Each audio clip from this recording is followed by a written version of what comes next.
प्यारे विद्यार्थियों, सभी को राम राम सा। मैं मोहित दहिया आप सभी का स्वागत करता हूं मोहित दहिया क्लासेज यूट्यूब चैनल पर।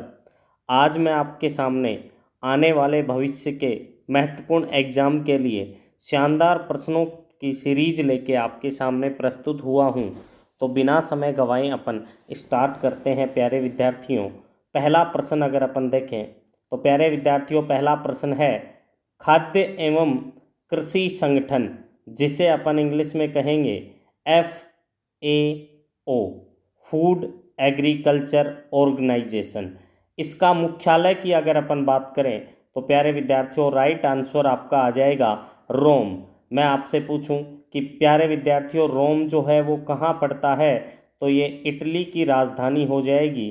किसकी राजधानी हो जाएगी? यूरोप महाद्वीप का एक देश इटली। इटली की कैपिटल रोम के अंदर खाद्य एवं कृषि संगठन का मुख्यालय स्थित है। प्यारे विद्यार्थियों, ये रोम जो है ये टाइबर नदी के तट पर है। कौन सी नदी के तट पे है? टाइबर नदी के तट पे है, याद रखना है।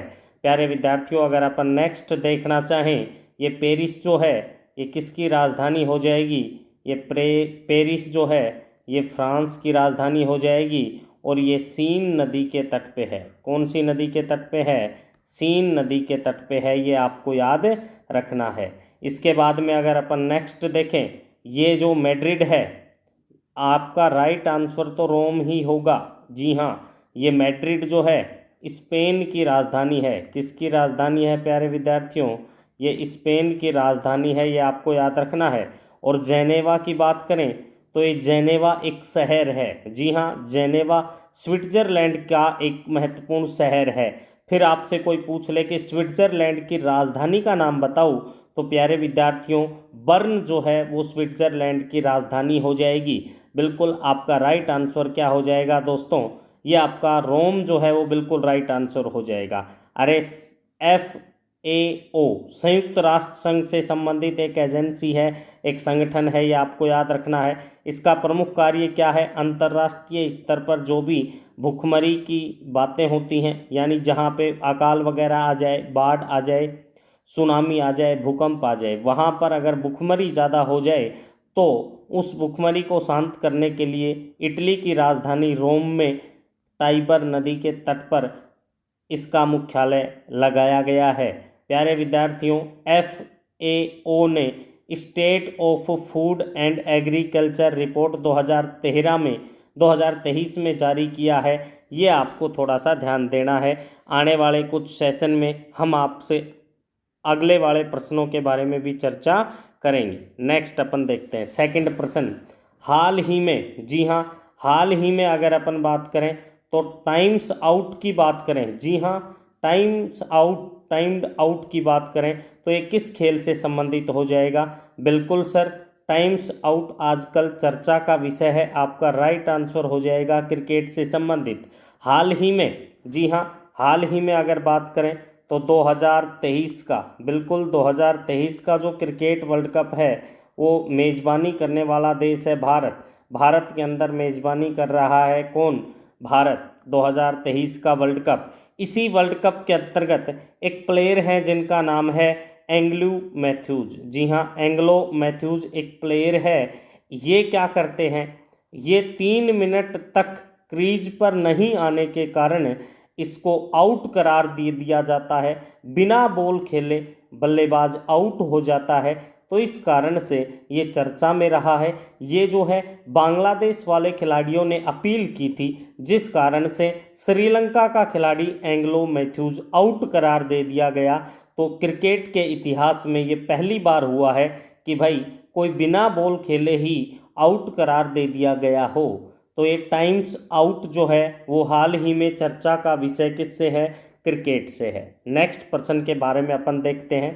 प्यारे विद्यार्थियों, MPPCS में ये प्रश्न आया था, याद रखना है। अच्छा प्रश्न बनता है कि भाई भारतीय पुरातत्व विभाग का जनक किसे कहा जाता है?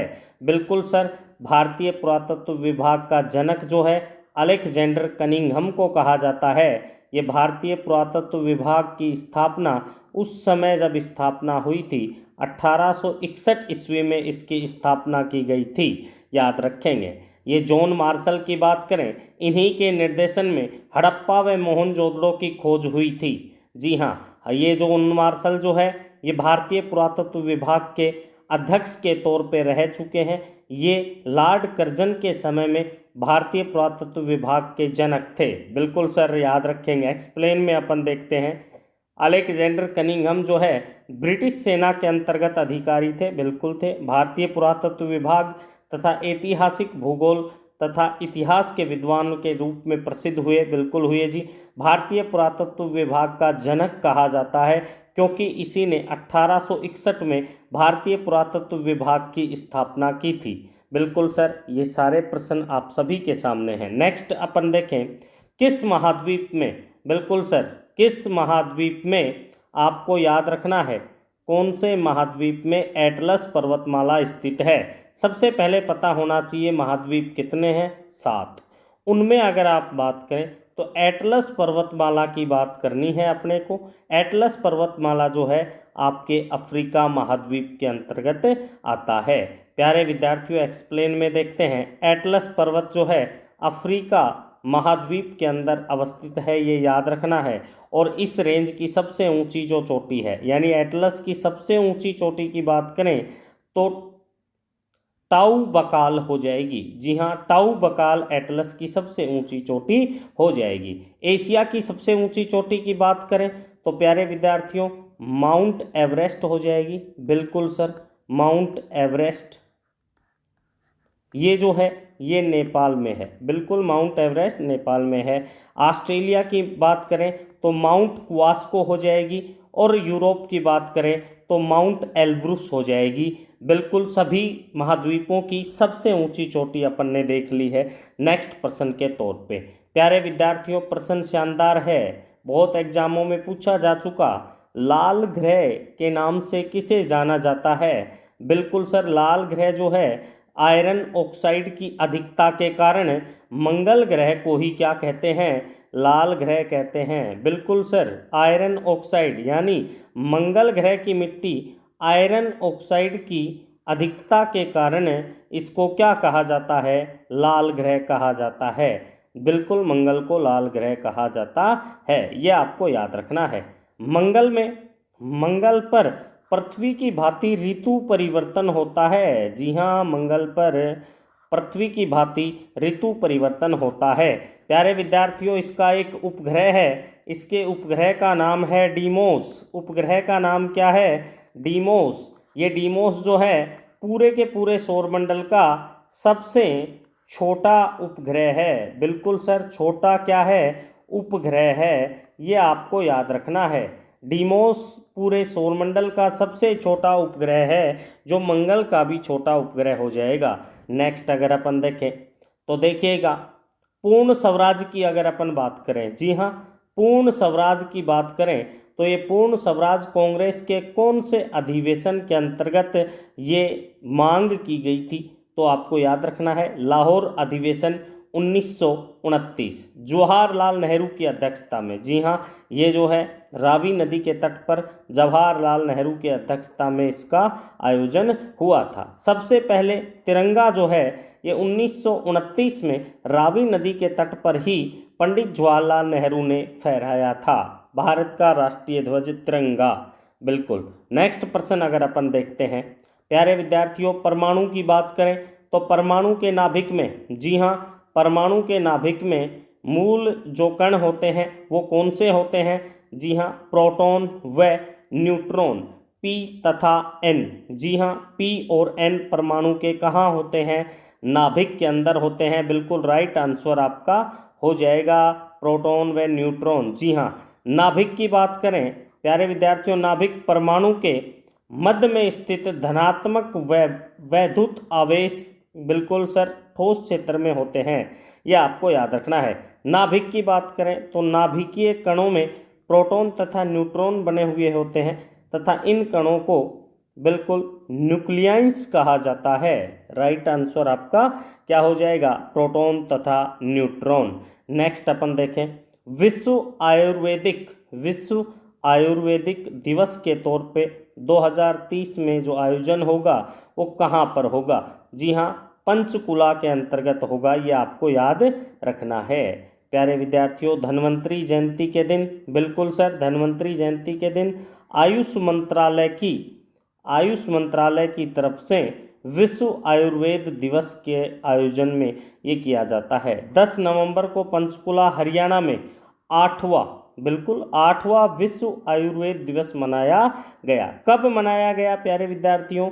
ये जो है ये 10 नवंबर के दिन, बिल्कुल सर 10 नवंबर के दिन ये मनाया गया है, ये आपको याद रखना है। नेक्स्ट अपन आगे देखते हैं।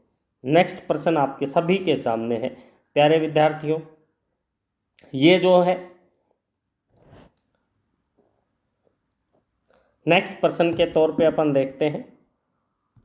एसएससी जीडी के लिए महत्वपूर्ण प्रश्न आ चुका है, आया हुआ प्रश्न है कि मैटूर बांध, बिल्कुल सर ये मैटूर बांध की बात करें अपन तो मैटूर बांध कौन सी नदी के तट पे है? ये मैटूर बांध जो है ये कावेरी नदी के तट पे है। जी हाँ, कौन सी नदी के तट पे? कावेरी नदी के तट पे। किस राज्य में है? तो तमिलनाडु में है। तमिलनाडु, कौन से नाडु? तमिलनाडु, याद रखना है। प्यारे विद्यार्थियों, मैं टूर पर जाऊंगा। कहाँ जाऊंगा? टूर पर। किसके साथ जाऊंगा? कावेरी के साथ जाऊंगा। क्यों जाऊंगा? क्योंकि देखो दोस्तों, तमिलनाडु के अंदर, ये देखो तमिलनाडु है,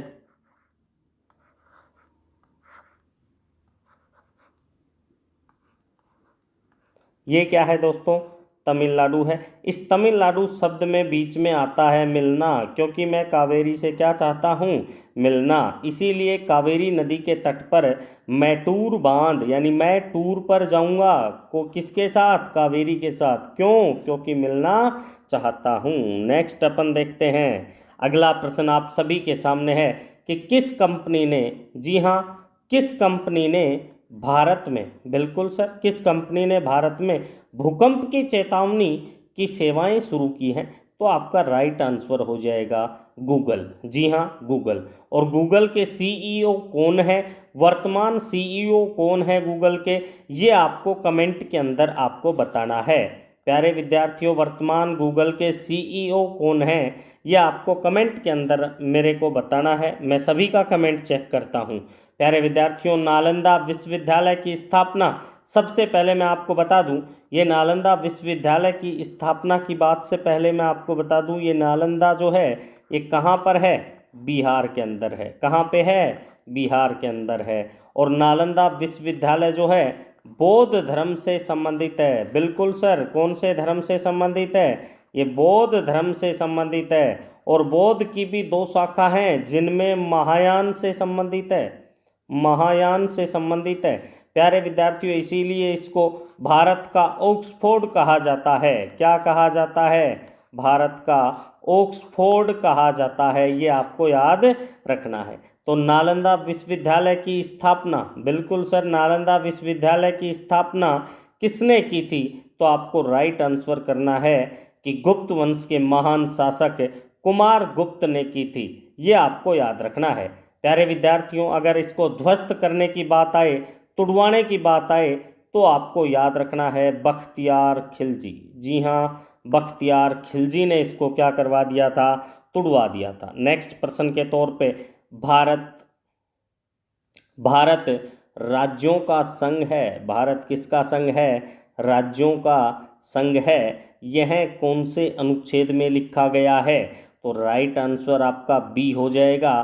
पहले अनुच्छेद में ये बिल्कुल राइट बात लिखी गई है कि भारत राज्यों का एक संघ है। नेक्स्ट प्रश्न के तौर पे अपन देखते हैं। प्यारे विद्यार्थियों, विश्व का सबसे बड़ा बंदरगाह, जी हाँ, विश्व का सबसे बड़ा बंदरगाह की अगर अपन बात करें तो याद रखना है आपका राइट आंसर हो जाएगा संघाई बंदरगाह। जी हाँ, राइट आंसर क्या हो जाएगा? संघाई बंदरगाह। नेक्स्ट, मानव शरीर की बात करें तो साधारण तापमान अगर डिग्री सेल्सियस में पूछे तो कितना होता है? बिल्कुल सर, 37 डिग्री के आसपास, यानी 36.9 डिग्री सेल्सियस। अगर अपन फारेनहाइट में पूछते हैं तो प्यारे विद्यार्थियों, फारेनहाइट का जो है 98.4 फारेनहाइट हो जाएगा राइट आंसर।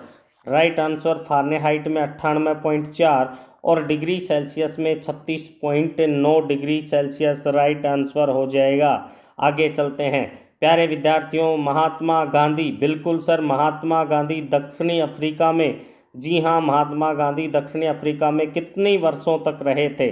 बिल्कुल सर, 21 वर्षों तक महात्मा गांधी जी कहाँ रहे थे?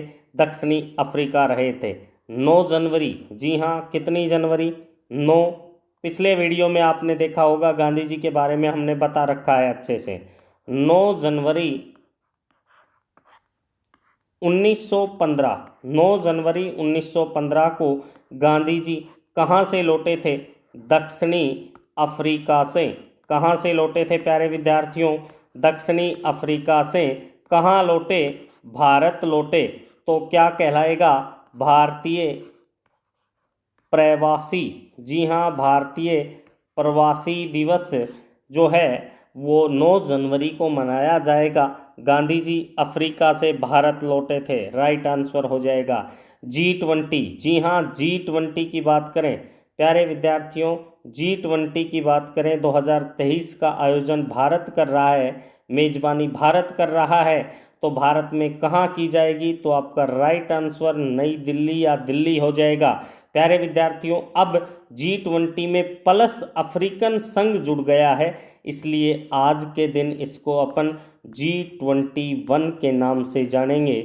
और भारत के नरेंद्र मोदी जी ने अभी हाल ही में लूला डी सिल्वा, जो ब्राज़ील के राष्ट्राध्यक्ष हैं, उनको सौंपी है जिम्मेवारी कि G21 की अगला जो सम्मेलन होगा, यानी G21 का अगला सम्मेलन कौन से देश मेज़बानी करेंगे? तो आपका राइट आंसर हो जाएगा ब्राज़ील। बिल्कुल सर, ब्राज़ील जो है वो अगले G20 का आयोजन करने वाला देश हो जाएगा। बिल्कुल राइट आंसर है भाई। आगे चलते हैं, गोल्डन बॉय के नाम से किस खिलाड़ी को जाना जाता है? बिल्कुल सर, गोल्डन बॉय के नाम से अपने नीरज चोपड़ा को जाना जाता है, क्योंकि नीरज चोपड़ा ने 7 अगस्त के दिन, बिल्कुल सर, 7 अगस्त के दिन, ये आपको राइट रखना है, 7 अगस्त के दिन नीरज चोपड़ा ने टोक्यो ओलंपिक में भाला फेंक दिया था। कौन सा? भाला। बिल्कुल सर, भाला फेंक दिया था। और भाला फेंक दिवस भी 7 अगस्त को ही मनाया जाता है, और ये जेवलिन थ्रो से संबंधित है। और स्वर्ण पदक जितवाया भारत को दूसरा व्यक्तिगत स्वर्ण पदक जितवाने वाला जो खिलाड़ी है वो हरियाणा का नीरज चोपड़ा है, जिसे गोल्डन बॉय के नाम से जाना जाता है। प्यारे विद्यार्थियों, मेरे से जितने भी लोग पढ़े हुए हैं वो बताएंगे, आपको कमेंट में बताएंगे कि भारत ओलंपिक में पहला व्यक्तिगत स्वर्ण पदक किसने जीता था? पहला व्यक्तिगत स्वर्ण पदक जीतने वाला भारतीय कौन था? ये आपको कमेंट में राइट आंसर देना है। आगे चलते हैं दोस्तों। अरे दोस्तों, गदर पार्टी, बिल्कुल सर, गदर पार्टी के नेता कौन हैं? गदर पार्टी की स्थापना किसने की है? ये आपको राइट आंसर देना है। प्यारे विद्यार्थियों, आप कमेंट में राइट आंसर दें। मैं आपको बताता हूँ कि गदर पार्टी की स्थापना 1913 ईस्वी में। कब हुई? 1913 में। कहाँ पे हुई? तो प्यारे विद्यार्थियों, सैन फ्रांसिस्को। कहाँ पे? San Francisco.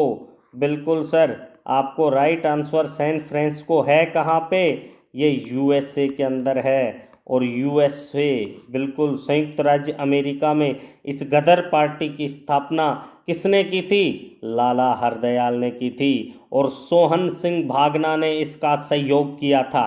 तो गदर पार्टी का उद्देश्य क्या है प्यारे विद्यार्थियों? गदर पार्टी का उद्देश्य है कि अंग्रेजों के खिलाफ होने वाली गतिविधियों में बाहर बैठे कुछ संस्थाएं, यानी गदर पार्टी भारतीय क्रांतिकारियों का सहयोग करे। ये इनका क्या हो जाएगा? मेन उद्देश्य हो जाएगा। बिल्कुल आपका राइट आंसर हो जाएगा। नेक्स्ट अपन देखते हैं, अरे सबसे कठोर धातु कौन सी है? प्यारे विद्यार्थियों, सबसे कठोर धातु कौन सी है? ये आपको याद रखना है, डायमंड। यानी सबसे कठोर धातु जो है वो कार्बन का अपर रूप हीरा हो जाएगा। हीरा याद रखना है प्यारे विद्यार्थियों। हीरे की खान भारत में कहाँ पर है? तो ये हीरे की जो खान है ये पन्ना में है। कहाँ पे है? पन्ना। और ये पन्ना की खान कहाँ पड़ती है? ये पन्ना की खान मध्य प्रदेश में पड़ती है। प्यारे विद्यार्थियों, डायमंड या हीरा सबसे कठोर धातु हो जाएगी, याद रखना है। सोने की बात करें तो चीन में सर्वाधिक सोना होगा और चांदी मैक्सिको में सर्वाधिक चांदी होगी। प्यारे विद्यार्थियों, चांदी जो है वो विद्युत की सर्वाधिक सुचालक धातु हो जाएगी। राइट आंसर है। आगे चलते हैं अपन नेक्स्ट प्रश्न के तौर पे।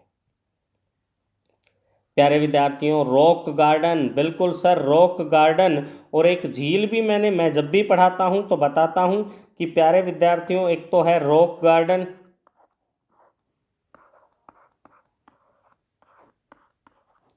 और एक आपको आंसर देना है कि सुखना झील। कौन सी झील? सुखना। बिल्कुल सर, सुखना झील कहाँ पे है? सुखना झील कहाँ पे है? ये आपका राइट आंसर। तो आपको इसका आंसर तो सटीक आंसर हो जाएगा बी, चंडीगढ़। और आपको बताना है कि ये सुखना झील जो है ये कहाँ पर है, याद रखना है। फिर एक प्रश्न और है प्यारे विद्यार्थियों, इस चंडीगढ़ शहर की स्थापना किसने की थी? ये आपको राइट आंसर देना है। ये आपको राइट आंसर देना है। नेक्स्ट प्रश्न के तौर पे अपन देखें प्यारे विद्यार्थियों, ये भारतवर्ष है। भारत की बात करें तो प्रश्न बड़ा शानदार है कि भारत के उत्तरी विशाल मैदान यानी मैदानी भागों में कौन से प्रकार की मिट्टी पाई जाती है? तो आपको राइट आंसर देना है कि लेटेराइट मिट्टी जो है, सॉरी लेटेराइट नहीं होगी, इसमें जलोढ़ मिट्टी हो जाएगी। कि भाई ये जो जलोढ़ मिट्टी है सर्वाधिक उपजाऊ मिट्टी है, सर्वाधिक उपजाऊ मिट्टी है। ये आपको याद रखना है। आपका राइट आंसर जलोढ़ मिट्टी हो जाएगा। मैदानी भागों में कौन सी मिट्टी? जलोढ़ मिट्टी पाई जाएगी। अंतिम प्रश्न बड़ा शानदार प्रश्न है, ये देखिएगा। जाना पहचाना चिर परिचित चेहरा आप सभी के सामने है और इनके ऊपर ही आप याद रखें किस राज्य ने पुनीत राजकुमार हृदय ज्योति योजना शुरू की है? ये आपको याद रखना है। तो प्यारे विद्यार्थियों, इसका सटीक आंसर कर्नाटक हो जाएगा। इससे पहले जो करंट का वीडियो हमने डाला था उसमें भी ये प्रश्न था, लेकिन ये बड़ा ही लाजवाब प्रश्न है तो मैंने आप सभी के सामने दोबारा लेके आया हूँ कि किस राज्य ने पुनीत राजकुमार हृदय ज्योति योजना की शुरुआत की है? तो राइट आंसर कर्नाटक हो जाएगा। बिल्कुल सर, ज़बरदस्त आपकी ये सीरीज थी, अच्छे अच्छे प्रश्नों की सीरीज थी। प्यारे विद्यार्थियों, अब अपन लगातार वीडियो ज़बरदस्त तरीके से डालते रहेंगे। आप सभी का ऐसे ही सहयोग बना रहा तो प्यारे विद्यार्थियों जल्द ही अपन एक करंट की सीरीज, एक रोचक फैक्ट की सीरीज तथा जीके के ज़बरदस्त एक एक टॉपिक भी अपन जल्द ही स्टार्ट करेंगे। आप सभी चैनल को सब्सक्राइब कर लें, ज़्यादा से ज़्यादा वीडियो को शेयर करें। मोहित दहिया क्लासेज पर आप ऐसे ही शानदार तरीके से लाइक और शेयर करते रहें। सभी का तहे दिल से धन्यवाद। मैं मोहित दहिया आप सभी का तहे दिल से धन्यवाद करता हूँ।